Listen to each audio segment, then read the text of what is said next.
You had something, Ellen, about the Ferguson police. Apparently, they're no longer in charge. Yeah, so I found this story on news.msn.com, and the headline says, in Ferguson, Missouri, the Missouri Highway Patrol seized control of a St. Louis suburb Thursday, stripping local police of their law enforcement authority after 4 days of clashes between officers in riot gear and furious crowds protesting the death of an unarmed black teen shot by an officer. The intervention, ordered by Missouri Governor Jay Nixon, came as President Barack Obama spoke publicly for the first time about Saturday's fatal shooting of Michael Brown and the subsequent violence that shocked the nation and threatened to tear apart Ferguson, a town that is nearly 70% black, patrolled by a nearly all-white police force. What a surprise. Obama said there is no excuse for violence either against the police or by officers against peaceful protesters. I mean, that's kind of funny to me that he would say there's no excuse for violence against police when they're the ones that are igniting the violence. Nixon's promise to ease the deep racial tensions was swiftly put to the test as demonstrators gathered again Thursday evening in the neighborhood where looters smashed and burned businesses on Sunday and police repeatedly fired tear gas and smoke bombs.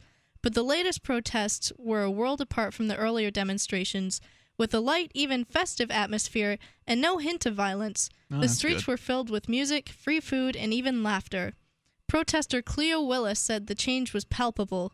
"You can feel it. You can see it," he said. "Now it's up to us to ride that feeling." After a particularly violent Wednesday night, Nixon said local police would no longer be in charge of the area, although they would still be present. He said Highway Patrol Captain Ron Johnson, who is black, would be in command.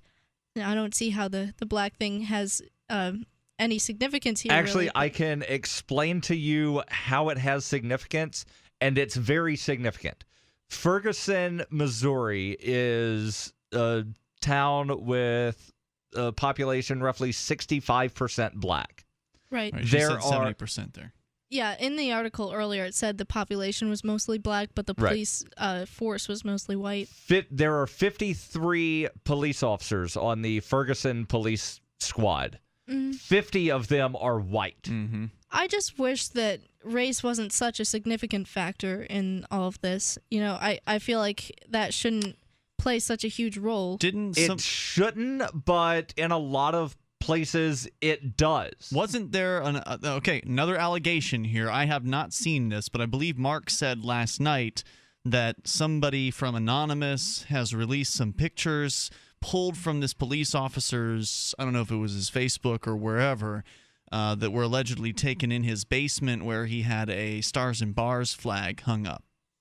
I have not seen that, now, so that I don't know. doesn't mean you're a racist if you're flying the Stars and Bars. It doesn't necessarily mean that, but I don't know. Was Darren Wilson a white guy? I'm not even sure. Yes. I presume he is.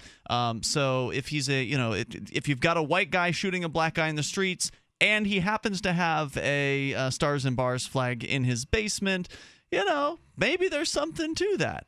Maybe this guy was someone who didn't like black people. Yeah, maybe. You never know. The change was meant to ensure that we allow peaceful and appropriate protest, that we use force only when necessary, that we step back a little bit and let some of the energy be felt in this region appropriately, Nixon said. Ferguson will not be defined as a community that was torn apart by violence, but will be known as a community that pulled together to overcome it, the governor said at a news conference in the nearby community of Normandy. So what they're claiming in that story is that it sounds like the most recent protest was more of a fun-style occasion. Are things lightening up in the streets there? I want to know what it's really like. I want to know, what is a day in the life of somebody who's trying to go to work in Ferguson? Do you have to go through checkpoints? I mean, what is it like in the streets there? Just not around the protests necessarily, but just in general. Free Talk Live, 7 nights a week from 7 to 10 Eastern, live on the Liberty Radio Network at LRN.FM.